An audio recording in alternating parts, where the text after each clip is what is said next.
Bismillahirrahmanirrahim wa salatu wa salam ala rasulullah amma bad.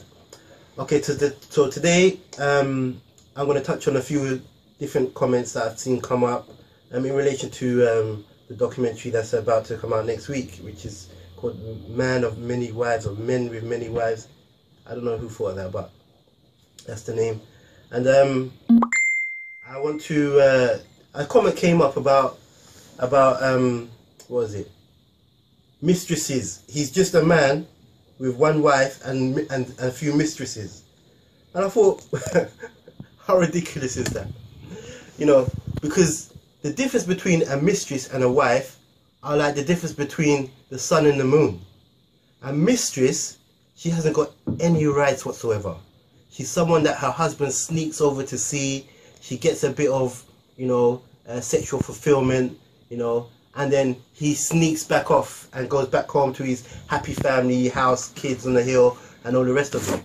And he does that, and he has secret affair with her, and she, you know, secret messaging and meeting places and all of that. Seedy. It's quite seedy. She hasn't got any rights. He can drop her at the whim. Anytime he decides, all right, I'm done with you. I've had enough fun with you. I'll find someone else. Or sometimes, you know, he says, you know what? You're better than my wife. I'm going to leave my wife and my kids and my house on the hill, and I'm going to set it up with you, mistress, on, you know, wherever you are. So there's, you know, and the wife doesn't know about it generally, you know, or she does know, but she pretends that she doesn't know, you know, because she doesn't really want to upset her house on the hill situation. So that's far from, you know, polygamy Islamically, where the wives are on board. Everybody knows what's going on. Sometimes they'll communicate with each other. You know, to marry her, she's got rights that are you know, ordained by Allah, that are sanctified, that have to be obliged. Rights that I have to give her. If I want to marry her, I have to go the proper channels. I have to go to her father, and I have to, you know, present myself to him and request her hand in marriage, and let him know what I'm able to do and what I'm not able to do, what my situation is, and he weighs me up and says, yeah, you know what, I think you've got what it takes to be, you know, a good husband to my daughter.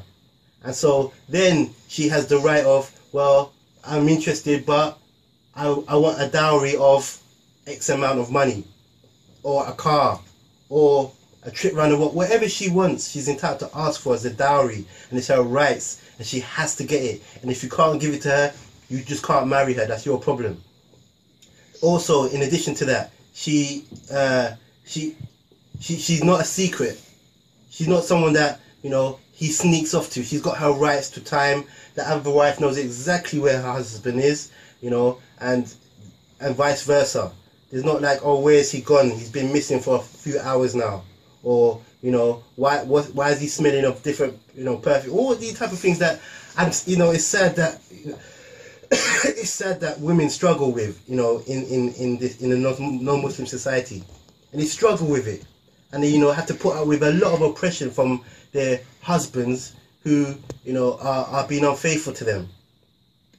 And you know, there's no comparison between a woman who's got her rights, and that she's got her honor, she's got her dignity, and then a mistress who's just some bit on the side.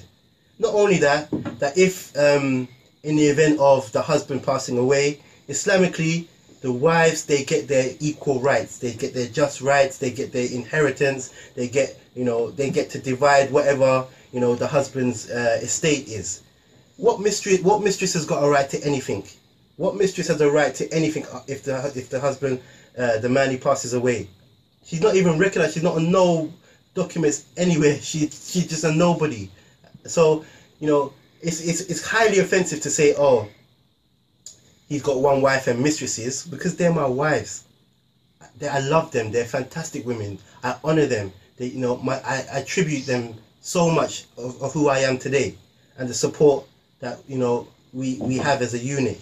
It's nothing like this seedy underworld of man and mistress that, you know, some people seem to be trying to make some type of correlation between. So I just thought I'd just mention that, and just touch on that, and just express that this isn't this is far from anything that you're familiar with, if that's all you know, wife and mistress. This is polygyny within Islam, Islamic polygyny, which has got balance, which has got rights. People have haq, you know. Even if you think about it, you have to go to the father. It's not like I can just go and chat up a girl off the street and, yeah, give me your number, yeah, let's go have a pizza, yeah, you know what, be my bit on the side, or be my wife. It doesn't work like that. No, you have to go to the father. How many of you went to the father of your wife before you married her? Or your girlfriend, you went to the father and you asked his permission if you could enjoy her fruits? Who? How many? Okay, so in Islam, that's how it's done. It's done with complete honor and respect for that woman. So there's no correlation between adulterous, wife and mistress business and polygyny. They're like the sun and the moon.